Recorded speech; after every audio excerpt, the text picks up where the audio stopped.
Mentor, thank you po for your time. Super na-appreciate ko kahit alam ko po very, very busy po kayo with your new bundle of joy. Pero thank you po kasi nandito po kayo to share a little bit of your background and ano yung mga nagbago 9 years later after na nag-business po kayo. Ay, parang nare-reminisce ko dati senior software engineer ako. So, maganda yung pangalan, 'di ba? Engineer, senior. Pero actually, okay yung work.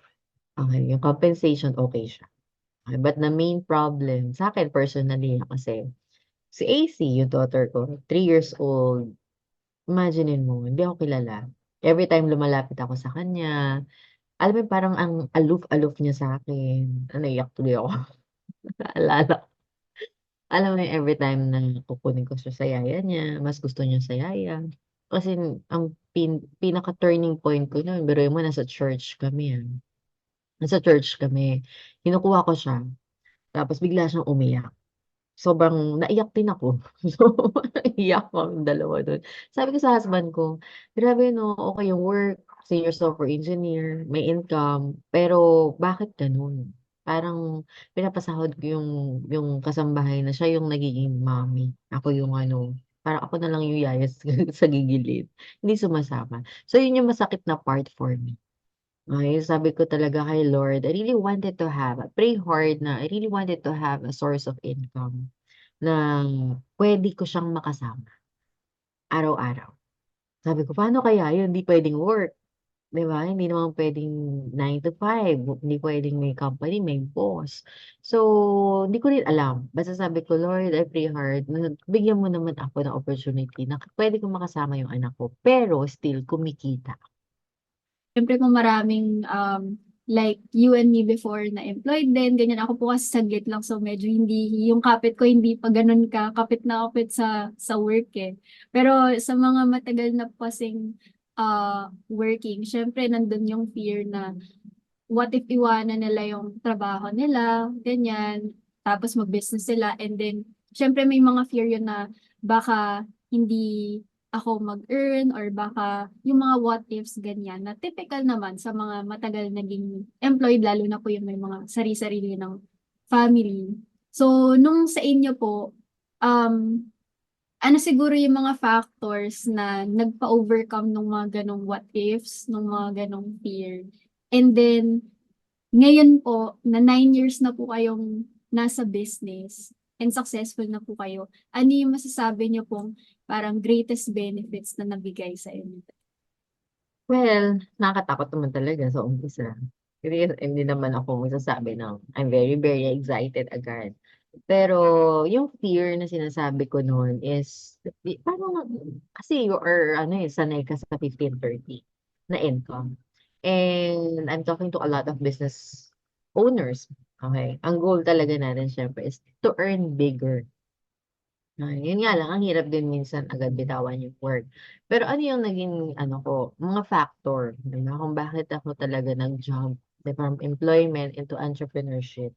Okay, yung fear na forever akong mangangamuhan hanggang pagtanda ko.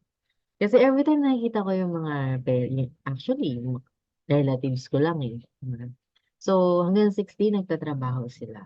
Pero ang nakita ko dun, ang nawala is yung time to enjoy with family 'no, yung nalalayo yung loob ng mga anak. Okey, basically sa'tin personally 'no, yung physical natin, yung health natin, 'di ba, parang grabe yung stress. Ang dami ko nakikitang ganyan, sobra. Alam mo yung trabaho ng trabaho, pagdating ng pagtanda, ang daming sakit. So, yun yung ayoko. Kasi sabi ko, ang galing na din ni Lord kasi ang binigay niya is an opportunity that puwede ko ring alagaan yung health ko. At the same time, puwede kong makuha yung time na gusto ko, na ma-spend with my family. At ang pinakamaganda, mas malaki yung income. Pero sa umpisa, siyempre alam mo yun, kakabahan ka, normal naman yun, lahat naman ng start nakakaba. Pero ang pinakamaganda dun, if you're willing to learn on how to do it and may mga taong tutulong sa'yo, kagaya sa'kin, tinulungan ako ng mga taong successful in a business, in my industry. Okey, hindi siya naging madali, okey? Mas lang siya, nagkaroon ako ng path, ng direction, ng vision. Kaya kahit mahirap, Okay, pinush natin. Kaya ng 9 years na 'to, sobrang fruitful. Ano yung binigay sa'kin nung 9 years na 'to? Definitely 9 years ko ng kasama yung anak ko.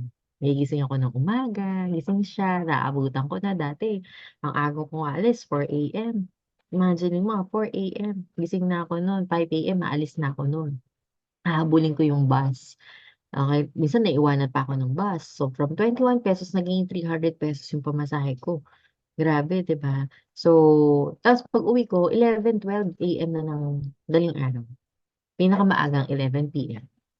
So, definitely hindi talaga ako makikilala ng anak ko, 'di ba? And sinong katabi? Siyempre yung yaya niya. So, nakakalungkot for me kasi siyempre ang hirap, hindi mo maalagaan yung sarili mo. And ano yung benefit ngayon? So, ngayon 9 years na siyempre nagkaroon ako ng second baby, yun naman yung na-e-enjoy ko. 'Di ba, habang nandito ako sa loob ng bahay, actually hindi ako masyadong maka-work ngayon sa business, pero ang maganda yung na-build natin yan 9 years ago could also give you a passive income. Nagugulat na nga lang din ako, eh, kung kailan itong year 2023 na 'to hindi talaga kami makakilos ng asawa ko because of my condition. Kasi 'di ba na-bed rest ako for how many months, pero still the income pumapasok. Nag-grow pa tayo, okey, versus nung nakaraang 2022. So mas nag-grow pa tayo ng income ngayong 2023. So malaki, napakalaki ng improvement, napakalaki ng benefit. So sa'kin lang, siguro advice ko sa mga natatakot, mas matakot tayo kung hindi tayo gagawa ng something kakaiba para matapos na yung problema natin, yung pera, yung oras, yung health, para mas maging maganda yung ano, hindi lang yung future. Yung mas ma-enjoy niyo yung moment with the family. Mas mas yung relationship mas strengthen, hindi lang yun, yung makatulong ka rin sa ibang tao na aspiring entrepreneur, dun ako excited. 'Di ba, na mapakita ko rin sa kanila kung gaano kaganda yung puwedeng mangyari sa business nila, sa family nila, sa finances nila in the future. Dito ako nakabili ng lote, dito ako nakapagpatayo ng bahay, nakabili ako ng sasakyan, oras, ay grabe yung income, maraming travel libre, name it. Pero hindi ko yung nagawa sa work before. Dati okey naman, okey very, very grateful kay Lord siyempre meron tayong pa-Starbucks, certificate, madaming stress, income na 50,000 per month, pero hindi lumalaki kahit sobrang taas na ng trabaho natin, hindi sumusunod yung compensation. Dito, okey kaya mong itaas multiple times. Darating yung times bababa yung effort mo sa negosyo, okey pero lumalaki ng 10 times or 100 times yung income mo. Yan, if you're willing to start now, yun lang. Kasi stop working for someone else's dream. We should start doing or creating our own or talagang trabahuhin natin yung sarili nating pangarap. Kasi at the end of the day, 15-30 lang yan. Malaki nga yan, pero pagka hindi na tayo able mag-work, hindi na tayo physically fit, tatanggalin din tayo, papalitan din tayo, tapos dun pa lang tayo maghahanap ng business. Start now. Ngayon na. Para habang malakas pa tayo, meron kang part-time business, pwede kang, alam mo yun, meron kang fallback na tinatawag pagka hindi na able mag-work o ayaw mo na mag-work, gusto mo na lang kasama yung family, gusto mo na lang is ma-enjoy mo yung life mo together with your family, traveling, yung mga alam mo na, 'di ba, masasayang bagay na ginagawa ng family na hindi nagagawa kapag talentado ka sa work, start now. Yun yun, kasi lahat naman natututunan, okey? Hindi totoong mahirap ang isang bagay.